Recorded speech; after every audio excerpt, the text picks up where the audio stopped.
혼자 살고 있는 80대 A씨는 무릎 수술로 인해 거동이 불편해지면서 간병인 서비스를 신청해서 B씨를 만났는데요.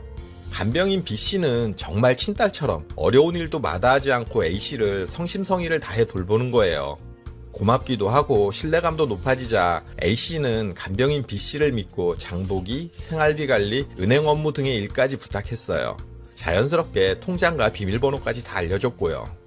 그러던 어느 날 A씨의 자녀가 A씨 통장에 잔고가 거의 남아있지 않다는 것을 알게 됐어요. 간병인 B씨가 다 빼간 거예요.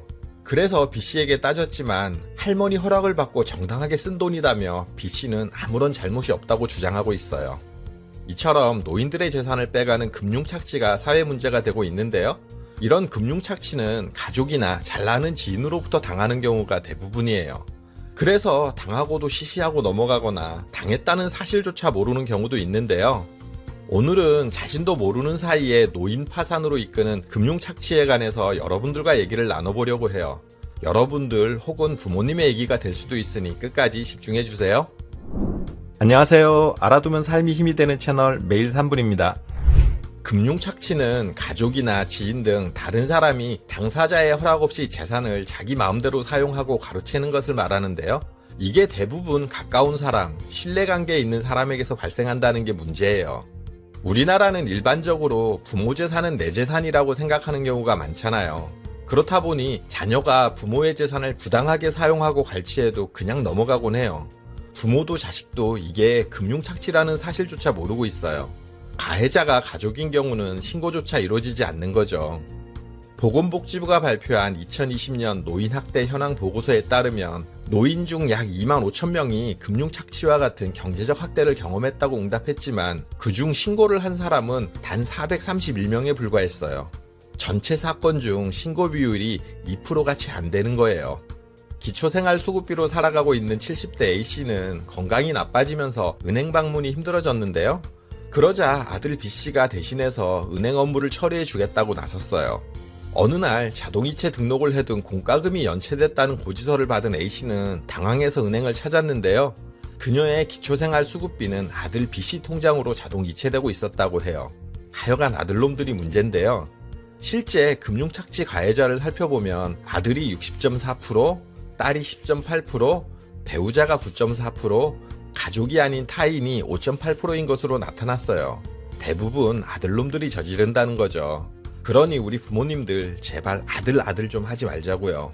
금융착취는 돈이 많고 적음에 상관없이 이뤄졌는데요.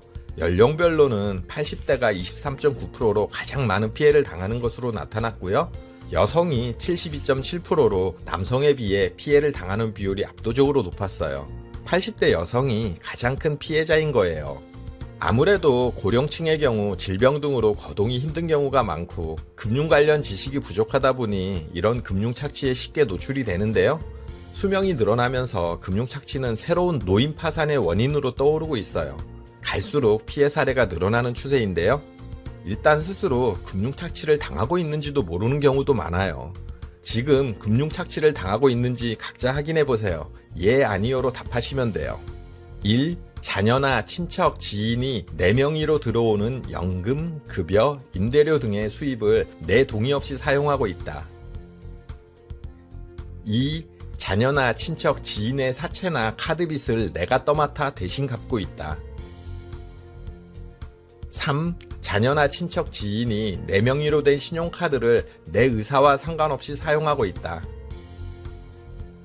4. 자녀나 친척, 지인이 내 기초생활수급비를 내 의사와 상관없이 사용한다.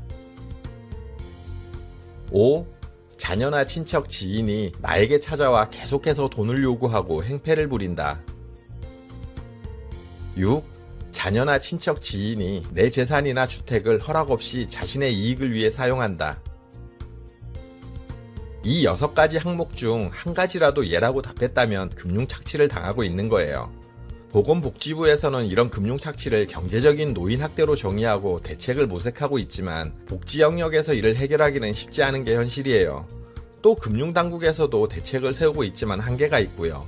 금융착취는 주로 가족 간에 일어나는 경우가 많기 때문에 나중에 알게 되더라도 돈을 돌려받기가 쉽지 않아요. 결국 본인이 조심하고 예방하는 것이 가장 우선이란 얘기인데요. 금융 지식이 부족한 노인 세대에게 쉽지 않은 일이지만 다음 예방법을 꼭 알아두시고 실천하셔야 금융 착취로부터 내 노후를 지킬 수 있다는 사실을 명심하세요. 내 자녀는 그럴 일 없다고 말하시겠지만 돈이 거짓말을 하지 사람이 거짓말을 하는 거 아니잖아요. 먼저 자녀나 친척, 지인이라 하더라도 통장이나 도장, 비밀번호를 함부로 넘겨주면 안 돼요. 만약 부득이하게 통장 관리를 맡겼다면 사용 후 반드시 사용 내역을 확인하셔야 하고요. 그리고 건강이 나빠져서 병원이나 요양원에 입원하는 경우는 각종 대금을 자동이체되도록 설정하세요. 그리고 요즘은 금융권에서 보이스피싱 피해를 막기 위해 한 번에 일정 금액 이상 인출이 안 되도록 설정하는 서비스가 있어요. 이런 서비스를 신청해두면 큰 피해를 막는 데 도움이 되고요. 그리고 금융거래 시 꼭 핸드폰으로 통보가 되는 서비스도 신청을 해두세요. 또 누군가 돈을 빌려간다면 금액, 이름, 날짜, 빌려간 이유를 기록해 두시고요. 전화통화를 한다면 통화 내용도 녹음해 두세요. 자녀나 친척이 생활고를 이유로 자동차 할부금이나 월세, 빚 등을 갚아달라고 요구하는 경우도 있는데요. 이런 경우에는 돈을 자의로 준 것인지 타의로 빼앗긴 것인지 나중에 가서는 판단하기 어렵기 때문에 기록을 남겨두셔야 해요. 그때그때 적어두거나 핸드폰에 녹음을 하는 것도 좋은 방법이에요. 또 증여나 상속, 기부 등 재산에 관해 중요한 결정을 내릴 때에는 공증인이나 변호사 등 전문가와 상담하는 것이 뒤탈이 없고요. 그럼에도 금융착취를 당했다면 머뭇거리지 말고 주변에 도움을 요청해서 초기에 대처해야 더 큰 피해를 막을 수 있어요.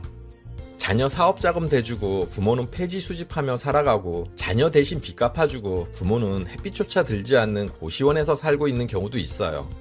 우리는 이런 경우를 금융착취인지도 모르고 자식을 위한 희생 정도로 생각하는데요. 내 의지와 상관없이 내 희생을 강요하는 것은 모두 금융착취고 노인학대에 해당돼요. 오늘 내용을 바탕으로 여러분들이 조금만 더 독해지셔서 행복한 노후를 지키셨으면 좋겠어요.